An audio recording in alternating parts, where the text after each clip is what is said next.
বিসমিল্লাহির রহমানির রহিম। বিষয় কোড ৬৭-২১১।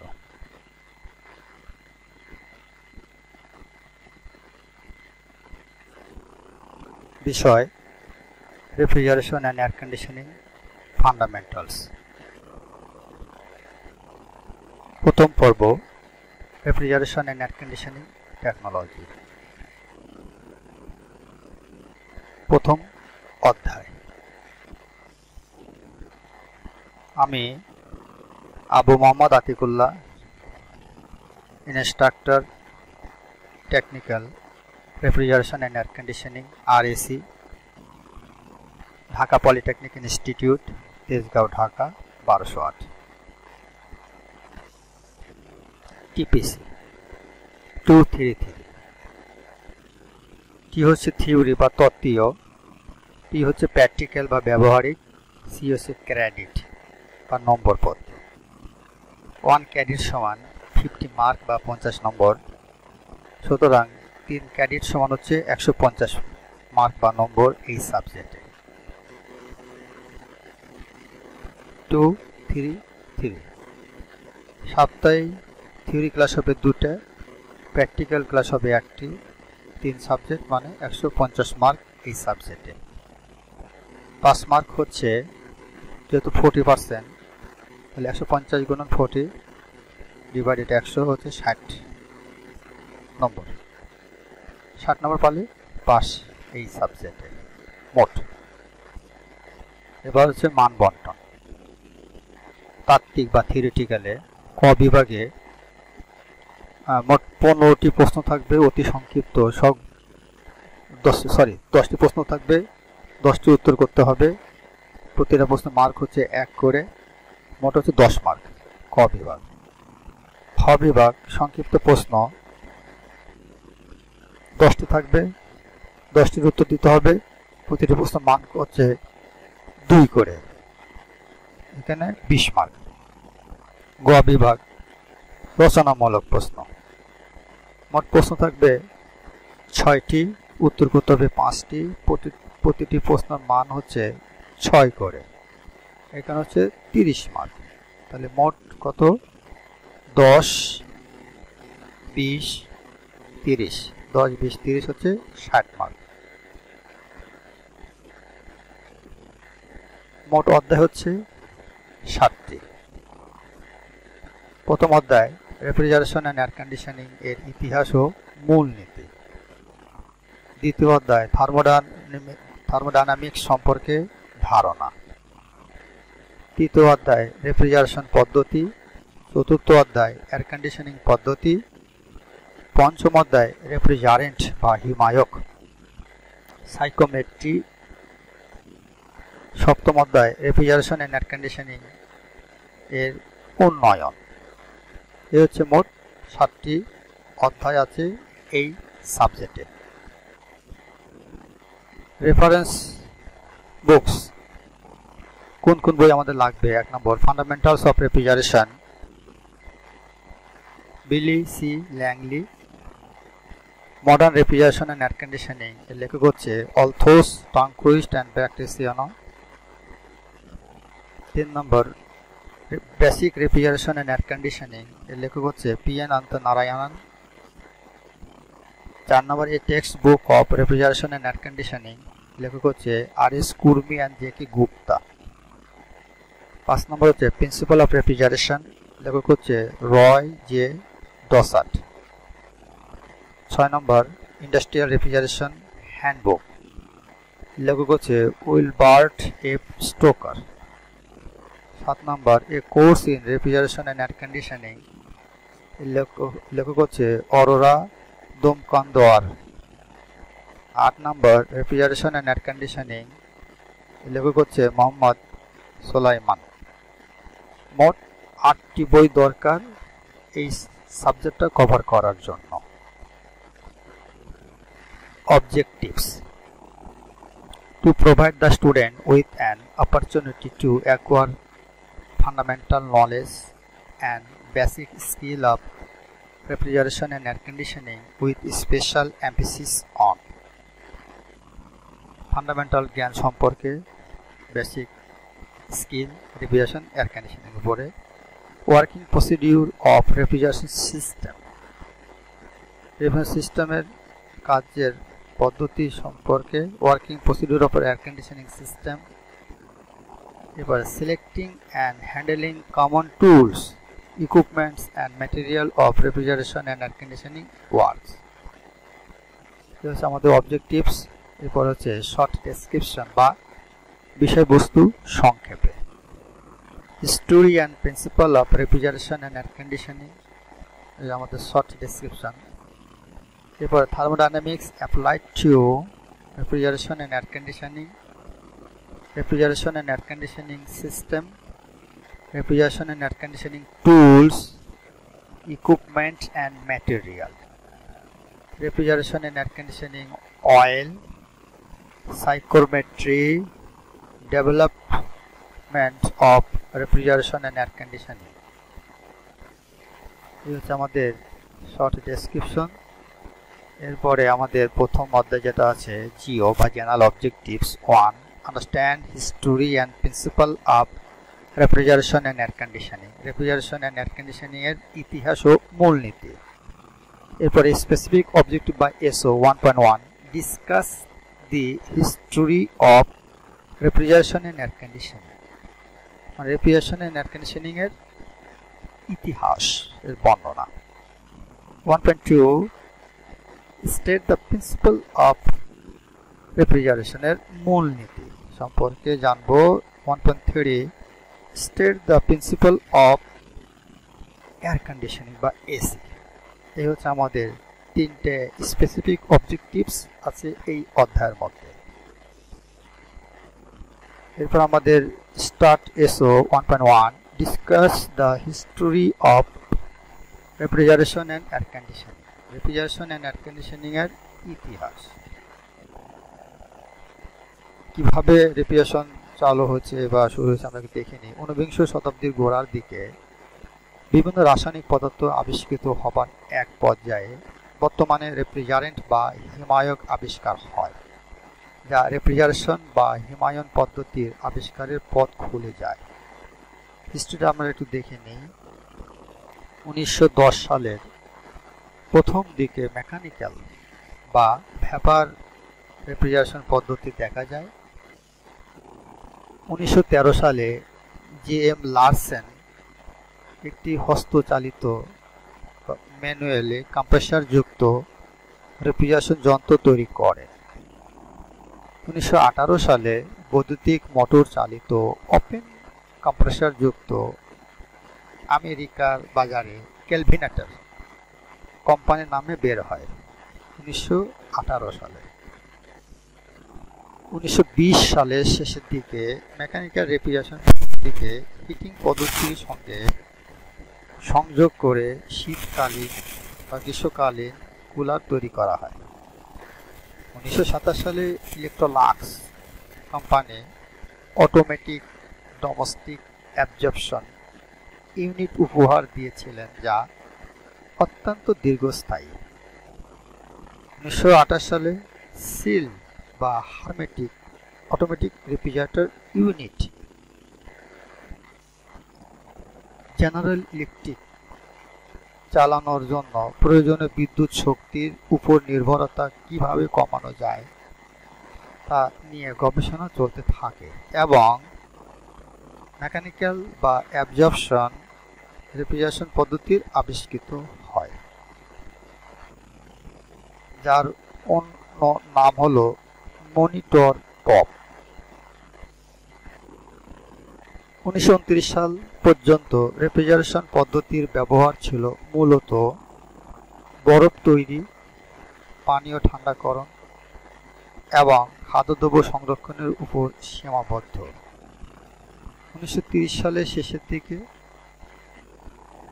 অটোমোবাইল এয়ার কন্ডিশনিং বা কার এসি গাড়ির মধ্যে অল্প প্রসার লাভ করে 1930 সাল থেকে। 1940 সালে বাস গিয়ে ব্যবহৃত ইউনিটগুলো হারমেটিক টাইপে রূপান্তরিত করা হয়। বড় বড় বাণিজ্যিক ক্ষেত্রে খাদ্য সামগ্রী সংরক্ষণ এবং বড় বড় কুলিং প্লান্টে ব্যবহার করা হয়। এই হচ্ছে আমাদের রেফ্রিজারেশনের ইতিহাস। 40 সাল পর্যন্ত আমরা দেখালাম, এরপরে আরও আছে, পর্যায়ে আমরা আসব। এখন আমরা দেখি যে প্রাথমিক যুগে রেফ্রিজারেশন পদ্ধতির প্রয়োগ ক্ষেত্র। প্রাথমিক অবস্থায় কীভাবে কোথায় প্রয়োগ হতে দেখি। প্রাচীন যুগে তুষার, বরফ, ঠান্ডা বাষ্প, ঝর্ণা, গুহা এবং ভূগর্ভস্থ ঘর ইত্যাদি খাদ্য শীতলীকরণে ব্যবহৃত হতো। রেফ্রিজারেশন গরম আবহাওয়ায় মাছ এবং মাংস লবণ মিশ্রিত করে অথবা ধোঁয়াচ্ছন্ন করে সংরক্ষণ করা হতো অনেক আগে প্রাথমিক যুগে। এরপরে খ্রিস্টপূর্বে 1000 অব্দে চীনারা বরফ কাটত এবং জমা রাখত। খ্রিস্টপূর্ব 1000 সালেরও আগে। এরপরে খ্রিস্টপূর্ব 500 অব্দের কাছাকাছি সময়ে মিশরীয়রা এবং ভারতীয়রা ইথেন বেষ্টিত পাত্রে পানি রেখে বরফ তৈরি করত এবং এই পাত্রকে সিক্ত রাখত। মিথেন থেকে তারা কাজ করত। হিব্রু, গ্রিস এবং রোমানরা গর্ত খুঁড়ে মাটির ভিতরে স্টোরেজের মতো করে বড় আকারের বরফ কেটে খড়কুটা দ্বারা আস্তরিত করে জমা রাখত। ভারতে ইভাপোরেটিভ কুলিং ব্যবহৃত হতো। প্রথম ইভাপোরেটিভ কুলিং হতো ভারতে।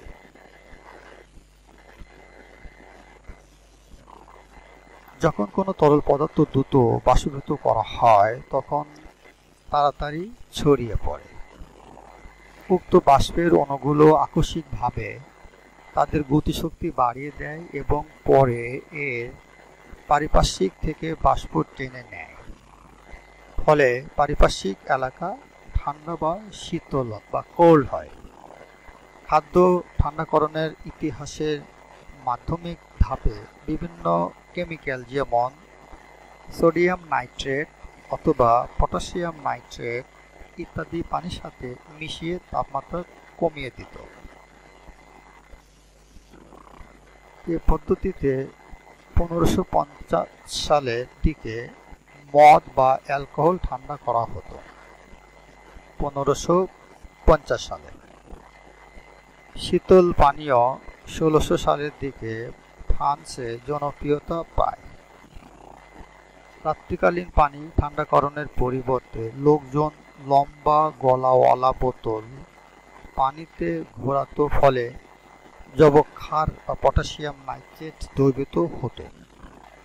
এই দ্রবণ খুব নিম্ন তাপমাত্রা বা লো টেম্পারেচার উৎপাদনের জন্য এবং বরফ প্রস্তুতকরণের জন্য ব্যবহৃত হতো।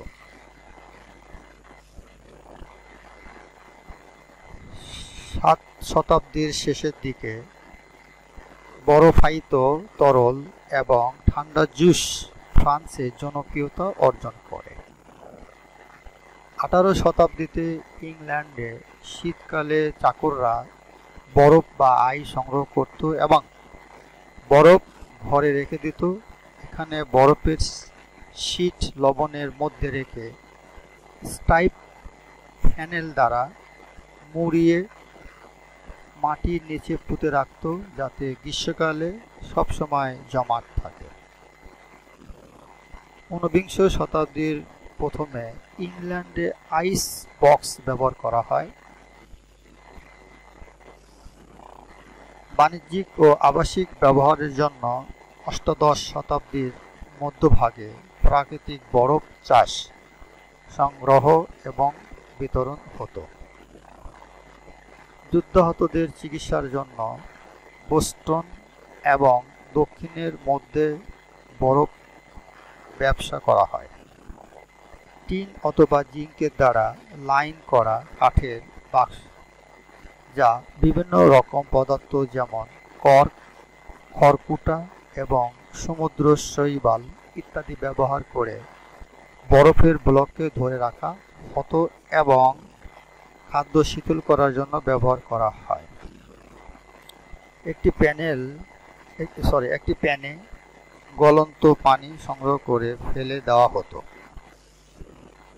এইগুলো আমাদের রেফ্রিজারেশনের ইতিহাস বা হিস্টোরি নিয়ে। এবারে 1.2 state the principle of refrigeration. Refrigeration পদ্ধতির মূলনীতি। দেখি রেফ্রিজারেশন কি জিনিস। রেফ্রিজারেট শব্দের অর্থ হচ্ছে হিমায়িত করা বা তাপ আহরণ করা। মূলত রেফ্রিজারেট শব্দ হতে রেফ্রিজারেশন কথাটি এসেছে। রেফ্রিজারেশনের অর্থ হচ্ছে হিমায়ন বা ঠান্ডাকরণ বা শীতলীকরণ।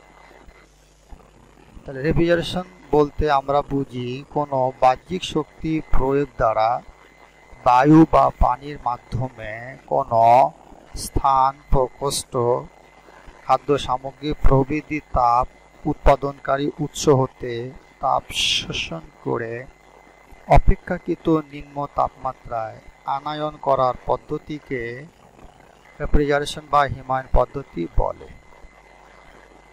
আমরা রেফ্রিজারেশন কি জিনিস একটু জানলাম। এরপরে হিমায়ন পদ্ধতি প্রধানত দুই প্রকার। এক নম্বর হচ্ছে প্রত্যক্ষ বা ডাইরেক্ট রেফ্রিজারেশন পদ্ধতি ও পরোক্ষ বা ইনডাইরেক্ট রেফ্রিজারেশন পদ্ধতি। তাপ সঞ্চালনের উপর ভিত্তি করে আবার দুই প্রকার। একটা হচ্ছে পরিচলন বা কনভেকশন রেফ্রিজারেশন পদ্ধতি, আর হচ্ছে পরিবহন বা কন্ডাকশন রেফ্রিজারেশন পদ্ধতি। এই হচ্ছে আমাদের চার ধরনের হিমায়ন পদ্ধতি আছে। একটা হচ্ছে direct, indirect, convection and conduction refrigeration system. এখন প্রত্যক্ষ হিমায়ন পদ্ধতি বা ডাইরেক্ট হিমায়ন রেফ্রিজারেশন পদ্ধতি কি জিনিস দেখি।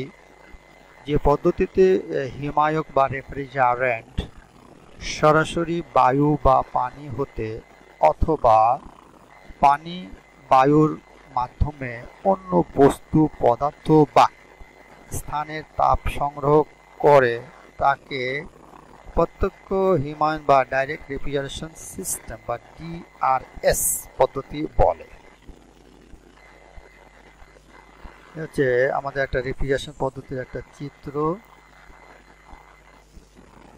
এরপর হচ্ছে ইনডাইরেক্ট বা পরোক্ষ হিমায়ন পদ্ধতি হলো যে হিমায়ন বা রেফ্রিজারেশন সিস্টেমে পরোক্ষভাবে বায়ু বা পানি হতে অথবা পানি বায়ুর মাধ্যমে অন্য বস্তু, পদার্থ বা স্থানের বা প্রকোষ্ঠ হতে হিমায়ক বা রেফ্রিজারেন্ট পরোক্ষভাবে অনুঘটকের মাধ্যমে তাপ শোষণ করলে তাকে পরোক্ষ হিমায়ন পদ্ধতি বা ইনডাইরেক্ট রেফ্রিজারেশন সিস্টেম বা আইআরএস বলে। আইআরএস। এরপর হচ্ছে পরিচলন হিমায়ন পদ্ধতি বা কনভেকশন রেফ্রিজারেশন সিস্টেম। এই পদ্ধতিতে হিমায়ক বায়বীয় বা তরল পদার্থের মাধ্যমে তাপ শোষণ করে হিমায়ন প্রক্রিয়া সম্পন্ন করে। যেমন রেফ্রিজারেটরের বা ফ্রিজ এর ক্ষেত্রে ইভাপোরেটরের চেম্বারস্থ বায়ু হতে তাপ শোষণ প্রক্রিয়া। এই হচ্ছে আমাদের একটা অ্যামোনিয়া অ্যাবজর্পশন রেফ্রিজারেশন সিস্টেম। এরপর হচ্ছে পরিবহন বা কন্ডাকশন রেফ্রিজারেশন সিস্টেম। এই পদ্ধতিতে সাধারণত কঠিন পদার্থের মাধ্যমে তাপ সঞ্চালিত হয়ে হিমায়ন বা রেফ্রিজারেশন প্রক্রিয়া সম্পন্ন হয়। যেমন থার্মোইলেকট্রিক রেফ্রিজারেশন সিস্টেম। এই হচ্ছে আমাদের থার্মোইলেকট্রিক রেফ্রিজারেশনের পদ্ধতি। পিএনপি জাংশন ডিসিতে এটা চলে। এরপর লাস্ট হচ্ছে আমাদের 1.3 state the principle of air conditioning. Air conditioning পদ্ধতির মূলনীতি।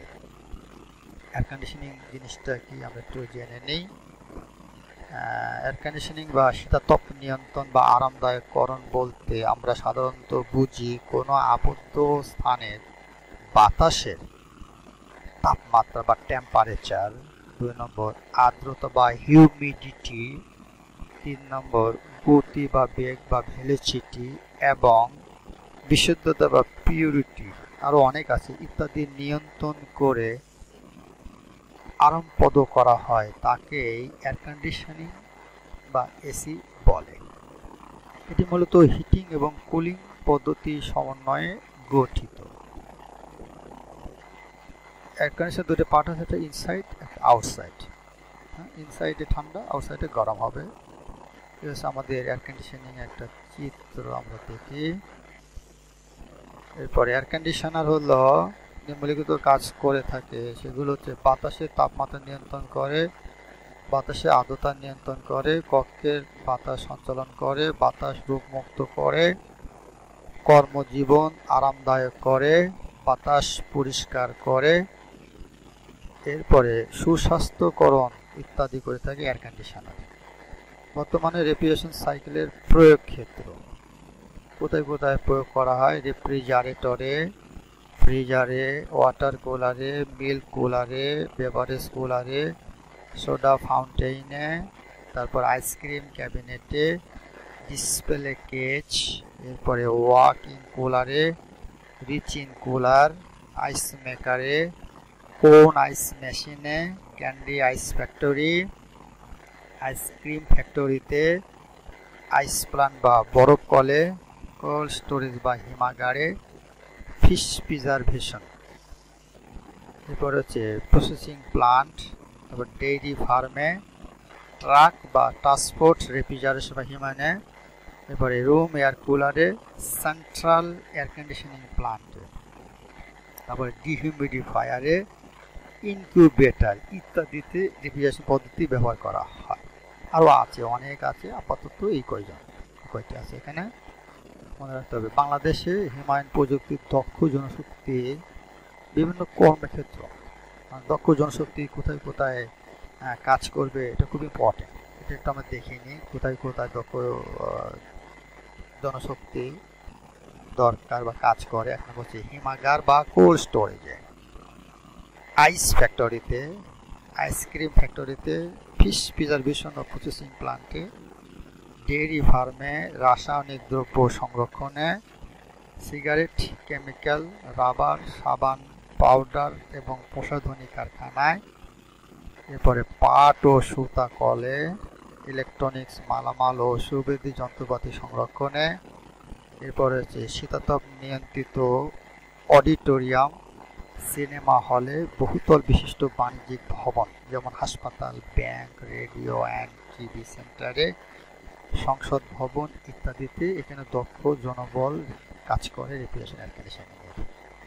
এসব জায়গায় অনেকে কাজ করতে হবে, কাজ করতেছে অলরেডি, তাহলে তো ওখানে তো এমনি চলবে না।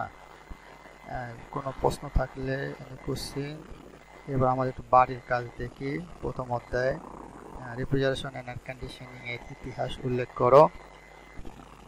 2 নম্বর হচ্ছে রেফ্রিজারেশন পদ্ধতির মূলনীতি লিখো, এয়ার কন্ডিশনিং পদ্ধতির মূলনীতি লিখো। এইগুলো আমাদের শেষ বাড়ির কাজ। ধন্যবাদ সকলকে। Thank you for all.